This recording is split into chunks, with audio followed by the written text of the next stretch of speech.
तो हम लोग आज जो है लैटिस एंथैल्पी के बारे में कैलकुलेशन करेंगे, है ना, with the help of Hess law. ठीक है, क्योंकि लैटिस एंथैल्पी भी डायरेक्टली कैलकुलेट नहीं हो सकता है, क्योंकि जो लैटिस फॉर्मेशन होता है उसके लास्ट स्टेप में जब गैसियस आयन आपस में कंबाइन करता है और फिर सॉलिड में जो है क्रिस्टल बनता है, उस समय जो एनर्जी रिलीज होता है ना, उसको हम लोग लैटिस एंथैल्पी बोलते हैं। तो ये बहुत ही डायरेक्टली कैलकुलेट करना संभव नहीं है, क्योंकि वो प्रोसेस डायरेक्टली देखना संभव नहीं है।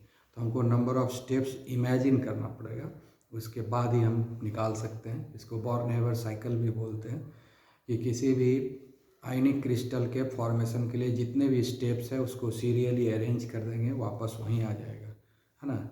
ये भी हेस लॉ ही है कि मल्टीपल स्टेप में कोई कंपाउंड बन रहा है और एक स्टेप में बन रहा है, दोनों तरफ जो चेंज इन एंथैल्पी होगा वो सेम होगा। उसी पर हम लोगों को लैटिस एंथैल्पी निकाल लेंगे। ठीक है, तो लैटिस एंथैल्पी भी हमको इनडायरेक्टली निकालना होगा। डायरेक्टली लैटिस एंथैल्पी को हम कैलोरीमीटर के हेल्प से नहीं निकाल सकते हैं, क्योंकि डायरेक्ट ये रिएक्शन हम अकेले लास्ट स्टेप को कैरी आउट नहीं कर सकते हैं। तो इसलिए हमको ओवरऑल प्रोसेस को स्टेप वाइज सोच करके बनाना पड़ेगा, और ये जो स्टेप बाय स्टेप हम लिखेंगे इसी को हम लोग बोलते हैं बॉर्न-हेवर साइकिल भी। ठीक है, तो सबसे पहले समझ लेते हैं कि लैटिस एंथैल्पी है क्या। लैटिस एंथैल्पी को दो तरीके से हम जो है डिफाइन कर सकते हैं। जब क्रिस्टल को हम ब्रेक करेंगे तो एनर्जी एब्जॉर्ब होगा। जब किसी आयनिक क्रिस्टल को, आयनिक कंपाउंड है, आयनिक सॉल्ट है, उसके क्रिस्टल को ब्रेक करेंगे तो एनर्जी एब्जॉर्ब होगा। जो एनर्जी एब्जॉर्ब होगा वही लैटिस एंथैल्पी होगा। और जब वही क्रिस्टल को बनाएंगे तो एनर्जी रिलीज होगा, वो भी लैटिस एंथैल्पी कहलाएगा। ठीक है, तो आप देखिए यहाँ पर दो डेफिनेशन हमने दिया है lattice enthalpy. When 1 mole of ionic compound, कितना, when 1 mole of ionic compound in solid state dissociates into gaseous ion, change in enthalpy is called lattice enthalpy। मतलब 1 मोल ऑफ सॉलिड सब्सटेंस लिए तो sodium chloride हमने 1 मोल लिया, solid state में लिया है। Sodium chloride का क्रिस्टल 1 मोल लिया और इसको जो है ब्रेक किया गया गैसियस आयन में। सोडियम आयन और क्लोराइड आयन गैसियस स्टेट में दोनों का आयन में कन्वर्ट कर दिया गया। इस प्रोसेस में ओवरऑल जो एनर्जी एब्जॉर्ब हुआ उसको हम लोग बोलते हैं लैटिस एंथैल्पी। कितना हुआ, 788 किलो जूल पर मोल। इतना एनर्जी एब्जॉर्ब हुआ इस प्रोसेस में जब हम 1 मोल ऑफ क्रिस्टल को ब्रेक किए। 1 मोल ऑफ क्रिस्टल को ब्रेक किए उसके कॉन्स्टिट्यूएंट आयंस में in gaseous state, constituent ion में कन्वर्ट किए और वो उसके गैसियस आयन में बना दिए। तो इस प्रोसेस में जो एनर्जी एब्जॉर्ब हुआ उसको हम लोग बोलते हैं लैटिस एंथैल्पी। इसी को हम उल्टा कर लेते हैं। उल्टा क्या कहेंगे, other words energy released. Other words कैसे, दूसरी को energy released when 1 mole of ionic crystal is formed by close packing of constituent ions in gaseous state. ठीक है, मतलब जो कॉन्स्टिट्यूएंट आयन है उसको आप आपस में कंबाइन करेंगे। तो ये हुआ कॉन्स्टिट्यूएंट आयन, सोडियम क्लोराइड का कॉन्स्टिट्यूएंट आयन सोडियम आयन और क्लोराइड आयन गैसियस स्टेट में लिए। इस दोनों को अब कंबाइन करेंगे। ये दोनों जब कंबाइन करेगा और क्रिस्टल बनेगा सॉलिड स्टेट में, तो इस प्रोसेस में एनर्जी रिलीज होगा, वो भी हो गया लैटिस एंथैल्पी। यानी यहाँ पर 1 मोल ऑफ क्रिस्टल बना है, ये 1 मोल क्रिस्टल बना है। कॉन्स्टिट्यूएंट आयंस को आपस में गैसियस स्टेट में कॉन्स्टिट्यूएंट आयन को लेते हैं और उसको आपस में कंबाइन होने के लिए अलाउ कर देते हैं, तो 1 मोल ऑफ कंपाउंड बनता है, 1 मोल ऑफ आयनिक क्रिस्टल बनता है। इस प्रोसेस में जो एनर्जी रिलीज होता है उसको हम लोग बोलते हैं लैटिस एंथैल्पी। ठीक है, तो ये दो तरीके से हम लोग लैटिस एंथैल्पी को हम लोग जो है एक्सप्लेन करते हैं। अब हम लोग लैटिस एंथैल्पी को डिटरमाइन करेंगे with the application of Hess law. ठीक है, तो हेस लॉ को हम लोग अप्लाई करेंगे, क्योंकि डायरेक्टली इसको भी कैलकुलेट करना संभव नहीं है। डायरेक्टली कैलकुलेशन नहीं हो सकता है, क्योंकि इस रिएक्शन को हम जो है कैलोरीमीटर में परफॉर्म नहीं कर पाएंगे, इसीलिए इसको हम लोग नहीं कैलकुलेट कर पाएंगे। ठीक है ना, क्योंकि लैटिस एंथैल्पी अकेले रिलीज होता नहीं है, ये बहुत सारे प्रोसेस के कॉम्बिनेशन के बाद आता है लैटिस इंथैल्पी। ये इंडिपेंडेंट एनर्जी नहीं है, ये बाकी बहुत सारे एनर्जी के ऊपर डिपेंड करता है, उस सारे का रिजल्ट है ये लैटिस इंथैल्पी। इसलिए हमको जो है डायरेक्टली इसको कैलकुलेट नहीं किया जा सकता है, क्योंकि ये एनर्जी डायरेक्टली एब्जॉर्ब भी नहीं हो रहा है और डायरेक्टली रिलीज भी नहीं हो रहा है। तो इसलिए इंडिपेंडेंटली इसको कैलकुलेट करना संभव नहीं है, इसलिए हेस लॉ के हेल्प से हम इसको सॉल्व करेंगे। ओके, तो अब जो है एक सिंपल एग्जांपल लेते हैं लैटिस इंथैल्पी को कैलकुलेट करने के लिए। कौन सा एग्जांपल लेंगे? फॉर्मेशन ऑफ सोडियम क्लोराइड लेंगे। अगर सोडियम क्लोराइड का फॉर्मेशन 1 स्टेप में होना होगा, फॉर्मेशन ऑफ सोडियम क्लोराइड का हम एग्जांपल लेंगे और उसी से हम लैटिस इंथैल्पी कैलकुलेट करेंगे। और इसी तरह से बाकी के लिए भी बॉर्न हैबर साइकिल सबके लिए अलग अलग बनेगा उसके स्टेप के हिसाब से। ठीक है, तो पहले सिंगल स्टेप में क्या हो सकता है, हम लोग जो है कंसिडर कर रहे हैं फॉर्मेशन ऑफ सोडियम क्लोराइड। ठीक है, तो formation of sodium chloride in one step, एक ही स्टेप में अगर हो तब क्या होगा? तो सोडियम है जो कि सॉलिड है, उसके बाद हाफ Cl2 लेंगे जो कि गैस है। ठीक है, और ये जब कंबाइन करेगा तो NaCl बनेगा। ठीक है, ये सोडियम सॉलिड फॉर्म में होता है। ठीक है, तो यहाँ पर देखिए 1 मोल ऑफ सोडियम क्लोराइड बना है और कॉन्स्टिट्यूएंट एटम से बना है, कॉन्स्टिट्यूएंट आयन से बना हुआ है, इसलिए ये इंथैल्पी ऑफ फॉर्मेशन होगा। तो यहाँ पर हम लोग लिखेंगे इंथैल्पी ऑफ फॉर्मेशन। ठीक है, इसमें ओवरऑल जो एनर्जी रिलीज होता है इंथैल्पी ऑफ फॉर्मेशन ये आता है -411। ठीक है, स्टैंडर्ड कंडीशन में ले लेते हैं 411.2 किलो जूल पर मोल, है ना। स्टैंडर्ड स्टेट में ले रहे हैं इसलिए नॉट लगा दिए। ठीक है, यानी सोडियम क्लोराइड बना, अगर सोडियम और क्लोरीन से सोडियम क्लोराइड को बनाना है, ठीक है ना, तो ओवरऑल चेंज इन एनर्जी जो है वो होगा 411.2 किलो जूल। इतना एनर्जी जो है रिलीज होगा, इसको इंथैल्पी ऑफ फॉर्मेशन बोलेंगे। अब इसी फॉर्मेशन को हम लोग अब मल्टीपल स्टेप में इमेजिन करेंगे। ठीक है, अब हम लोग इसी को मल्टीपल स्टेप में करेंगे। नाउ इन मल्टीपल स्टेप, ये हो गया 1 स्टेप, ये हम लोग समझ गए। अब मल्टीपल स्टेप में जो है फर्स्ट स्टेप जो है वो क्या है? फर्स्ट स्टेप में क्या होता है? सब्लिमेशन होता है। फर्स्ट स्टेप में क्या होता है? सब्लिमेशन होता है सोडियम का। फर्स्ट स्टेप सोडियम है, सॉलिड में है, ये लिक्विड में वो होगा, वो क्या हो रहा है? सब्लिमेशन। सोडियम का सब्लिमेशन हो रहा है, सोडियम का सब्लिमेशन हो रहा है मतलब डायरेक्टली गैस में कन्वर्ट हो जाएगा। सोडियम जो है गैस में कन्वर्ट हो गया, सोडियम मेटल जो है सोडियम मेटल के गैस में कन्वर्ट हो गया, और इसको हम लोग बोलते हैं इंथैल्पी ऑफ सब्लिमेशन। ठीक है, स्टैंडर्ड स्टेट में ले रहे हैं और इसमें एनर्जी एब्जॉर्ब होता है इसलिए प्लस रहेगा, प्लस 108.4 किलो जूल पर मोल। ठीक है, क्लियर। अब जो है दूसरा स्टेप लेते हैं, सेकेंड स्टेप में क्या होता है? ये जो गैसियस एटम बना, ठीक है, ये जो गैसियस एटम बना इसका अब आयनाइजेशन होगा, ये लॉस ऑफ इलेक्ट्रॉन होगा। ठीक है, आयोनाइजेशन होगा। क्या होगा? आयोनाइजेशन। तो क्या होगा? सोडियम आयन बनेगा, कितना? 1 इलेक्ट्रॉन को लॉस करेगा। ऑलरेडी गैसियस एटम है तो गैसियस आयन बनेगा और प्लस 1 इलेक्ट्रॉन ये रिलीज करेगा। तो यहाँ पर क्या होगा? Enthalpy of ionisation.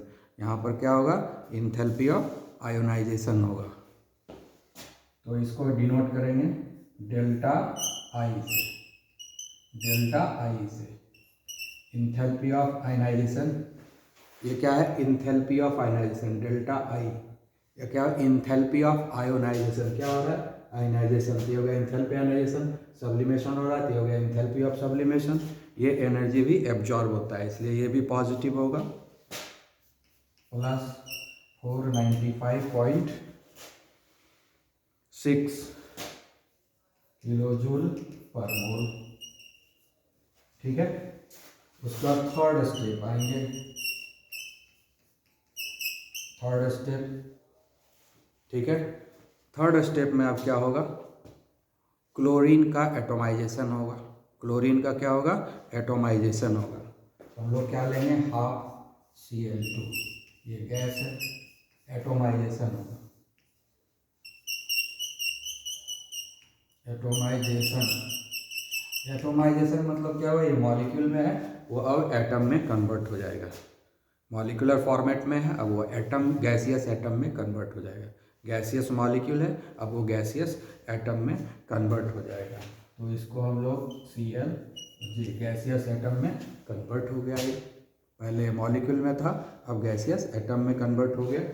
यहाँ पर जो चेंज इन इंथैल्पी, इसको बोलेंगे इंथैल्पी ऑफ एटोमाइजेशन। इसको क्या बोलेंगे, इंथैल्पी ऑफ एटोमाइजेशन। क्या हो रहा है, एटोमाइजेशन, इसलिए इसको बोलेंगे इंथैल्पी ऑफ एटोमाइजेशन। इसमें भी जो है एनर्जी एब्जॉर्ब होता है। ठीक है, सब स्टैंडर्ड स्टेट में ले रहे हैं, छूट जाए तो भी। और चूंकि हाफ मोल का ही लिए हैं, इसलिए हाफ मोल ऑफ एटोमाइजेशन लिखेंगे, हाफ मोल ऑफ इंथैल्पी लिखेंगे ना, इसलिए हाफ से मल्टीप्लाई कर देंगे, क्योंकि हाफ मोल ही लिए हुए हैं क्लोरीन, इसलिए हम यहाँ पर इंथैल्पी ऑफ एटोमाइजेशन में भी हाफ से मल्टीप्लाई कर दिए हैं। ठीक है, तो ये हो गया इंथैल्पी ऑफ एटोमाइजेशन। ये कितना आया, हाफ इंटू डेल्टा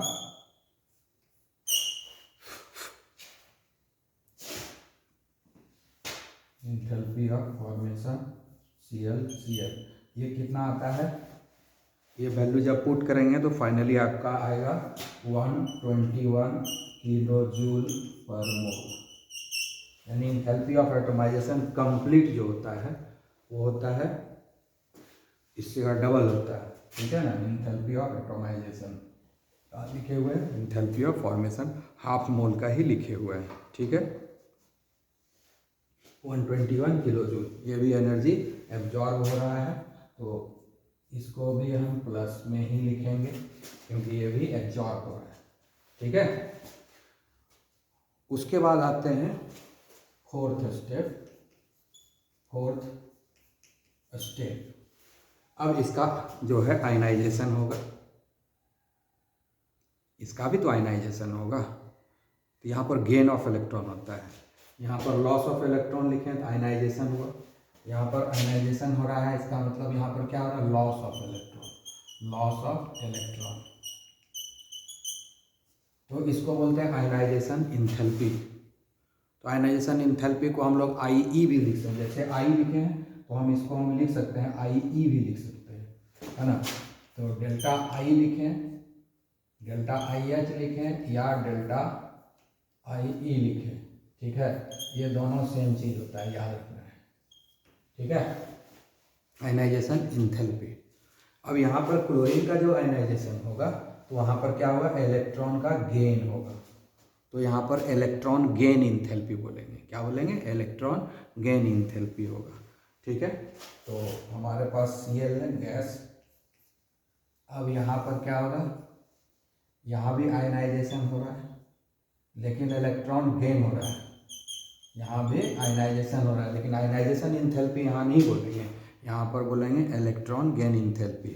ठीक है, तो ये जो क्लोरीन है वो एक्सेप्ट करेगा ना इलेक्ट्रॉन। ठीक है, क्लोरीन क्या करेगा, एक्सेप्ट करेगा इलेक्ट्रॉन। यहाँ इलेक्ट्रॉन लॉस हुआ था और यहाँ पर ये 1 इलेक्ट्रॉन को गेन करेगा, तो ये भी आयनाइजेशन ही हो रहा है लेकिन यहाँ इलेक्ट्रॉन गेन हो रहा है। तो क्लोराइड आयन भी गैसियस स्टेट में बन गया, ठीक है। तो यहाँ पर क्या हुआ, इलेक्ट्रॉन गेन इंथैल्पी लिखेंगे, electron gain enthalpy, gain enthalpy electron Eg, इसको क्या लिखते हैं, Eg, E.G, जैसे इसको हम लोग लिख सकते हैं IE, जैसे IE लिखें तो आयनाइजेशन इंथैल्पी देंगे, तो इसको क्या लिखेंगे, आयनाइजेशन इंथैल्पी। ये हो गया इलेक्ट्रॉन गेन इंथैल्पी, ठीक है, याद रखना है। Eg मतलब हो गया इलेक्ट्रॉन गेन इंथैल्पी, है ना, पीरियोडिक टेबल में पढ़ाया था electron gain enthalpy, ionisation enthalpy. ये इलेक्ट्रॉन गेन इंथैल्पी है, एनर्जी रिलीज्ड, ये एनर्जी रिलीज होता है। आयनाइजेशन इंथैल्पी क्या होता है, एब्जॉर्ब होता है, और इलेक्ट्रॉन गेन इंथैल्पी क्या होता है, रिलीज होता है, ठीक है, तो रिलीज होगा, ठीक है ना। तो एनर्जी जो है यहाँ पर रिलीज होगा, कितना रिलीज होगा, 348.6 किलो जूल पर मोल एनर्जी रिलीज हो जाएगा। ये सारा प्रोसेस हो गया इलेक्ट्रॉन गेन इंथैल्पी। अब जो लास्ट स्टेप बचा हुआ है ना,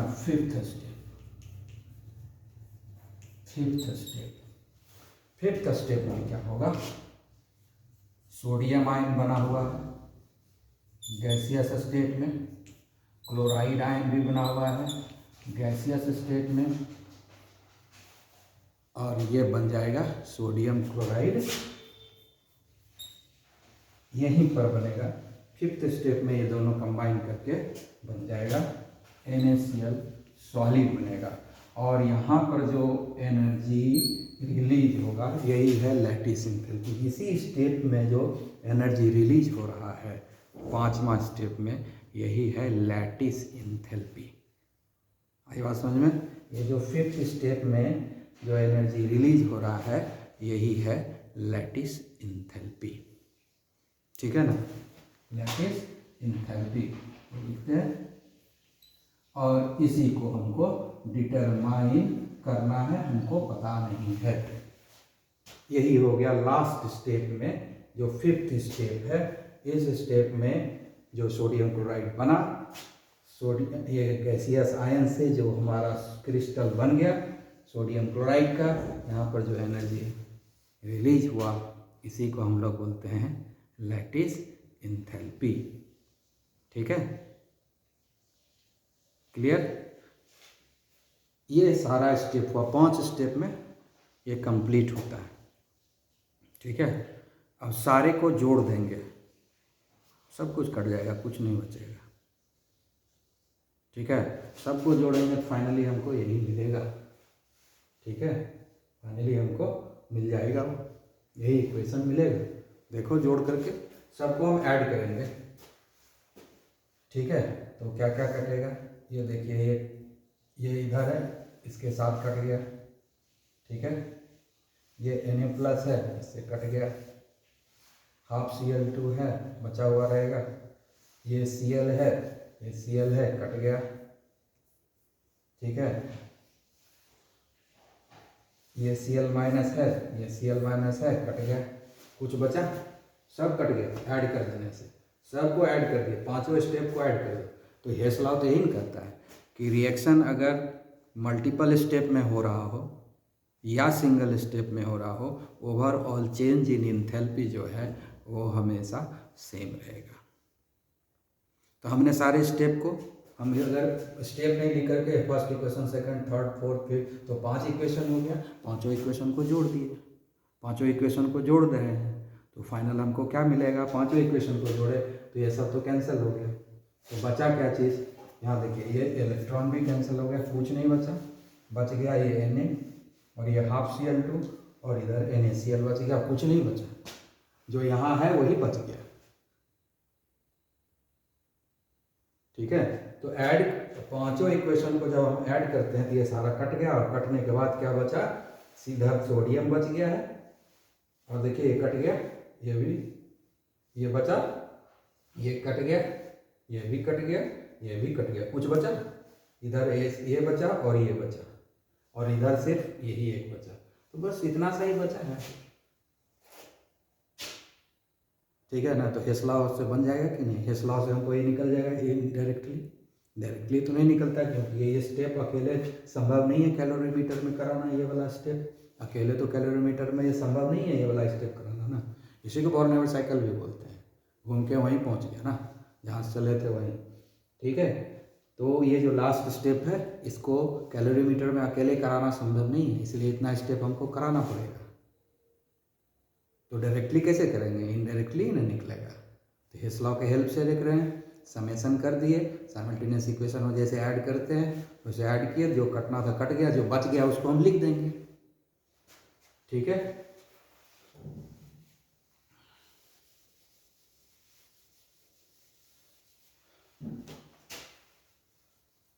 on adding all the 5 steps और इक्वेशन, ठीक है, वी गेट, क्या मिलता है? यहाँ बच गया सिर्फ NM, ठीक है, और इस साइड क्या बचा? हाफ Cl2, ठीक है, इस साइड तो बस यही दो चीज बचा, सब कट गया, और इस साइड देंगे क्या क्या बचा? सिर्फ ये बचा, ठीक है, सिर्फ यही ना बचा। तो अब क्या किए हम लोग? सबको जब ऐड किए हैं तो इसका इंथैल्पी भी तो सब ऐड होगा और उसके बराबर हो जाएगा। ठीक है, तो हम इसको जब मिटा देते हैं क्योंकि जगह की कमी है।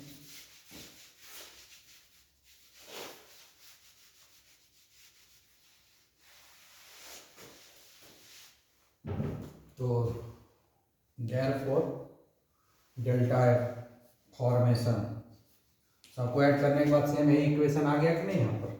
इसका मतलब ये सबका एडिशन इसके बराबर होगा। So enthalpy of formation of sodium chloride equal to enthalpy of sublimation, ठीक है, plus enthalpy of ionization enthalpy plus enthalpy of atomization, ठीक है, plus enthalpy of electron gain enthalpy plus lattice enthalpy जिसको कि निकालना है। ठीक है, अब सारा वैल्यू पुट कर दीजिए। इंथैल्पी ऑफ फॉर्मेशन कितना है? 411.2 kilo joule. Enthalpy of sublimation कितना है? 108.4। इंथैल्पी ऑफ आयनाइजेशन इंथैल्पी कितना है? 495.6। इंथैल्पी ऑफ एटमाइजेशन कितना है? 121 किलो जूल। ठीक है,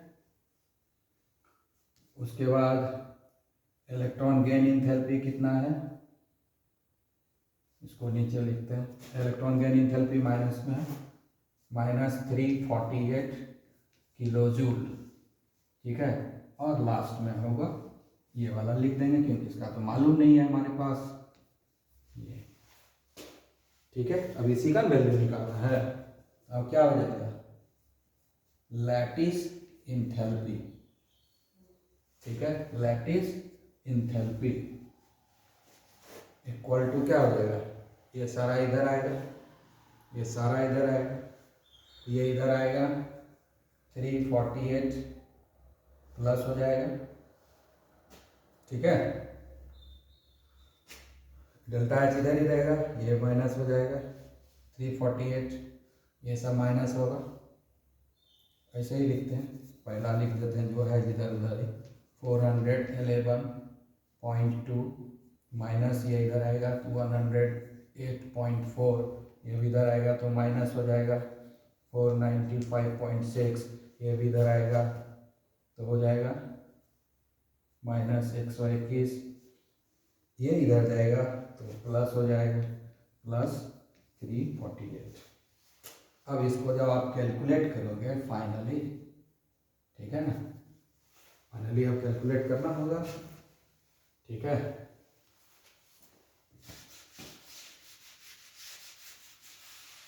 ठीक है, सब लिख लिए। तो फाइनली अब हम लोग निकालते हैं इंथैल्पी और लैटिस इंथैल्पी, सबको कैलकुलेट करेंगे फाइनली। तो कितना आएगा, -787, ठीक है।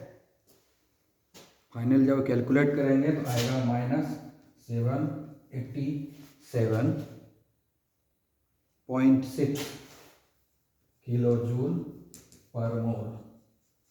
फाइनल ये हो गया लैटिस इंथैल्पी, ये आंसर हो गया lattice enthalpy of sodium chloride crystal, ये फाइनल हो गया, ठीक है। तो लैटिस इंथैल्पी कैसे निकाले, इनडायरेक्टली निकाले, डायरेक्टली नहीं निकाले।